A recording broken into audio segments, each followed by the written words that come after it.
گردنوں کے چھڑانے میں. گردنوں کا چھڑانا پچھلے زمانے میں کیا ہوتا تھا؟ غلاموں کا آزاد کر دینا. کہیں غلام ہے بیچارہ، آپ نے اپنے پیسوں سے خریدا اور آزاد کر دیا. جیسے حضرت ابوبکر صدیق رضی اللہ تعالیٰ عنہ نے متعدد غلاموں اور کنیزوں کو اپنے پیسے سے خرید کر آزاد کر دیا، جن میں سب سے بڑا نام حضرت بلال کا ہے رضی اللہ تعالیٰ عنہ، ابو فقیہ کا ہے رضی اللہ تعالیٰ عنہ. کئی جو ہیں وہ کنیزیں تھیں جن کو کہ خریدا ہے، آزاد کیا.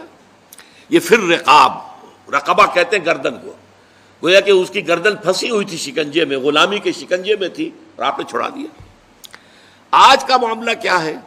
غلامی کی تو اس شکل میں نہیں ہے.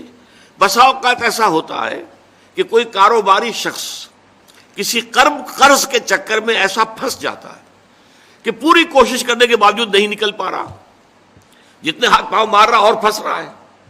اب ایسے شخص کے لیے ایک مدد تو یہ ہے کہ آپ اسے کچھ نہ کچھ پیس میل کو گزارے کے لیے ماہانہ جو ہے اسے کوئی مدد کرتے رہیں.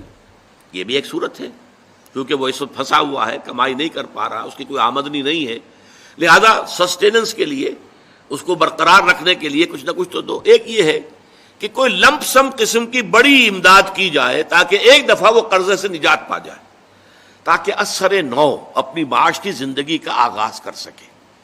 وہ اس لائن پر آ جائے، زیرو لائن پر، کہ کوئی مائنس بات اب نہیں ہے، اب کھڑا ہوا ہے آدمی اپنی جگہ پر، اب وہ اپنی معاشی زندگی کو اثر نو استوار کر سکتا ہے.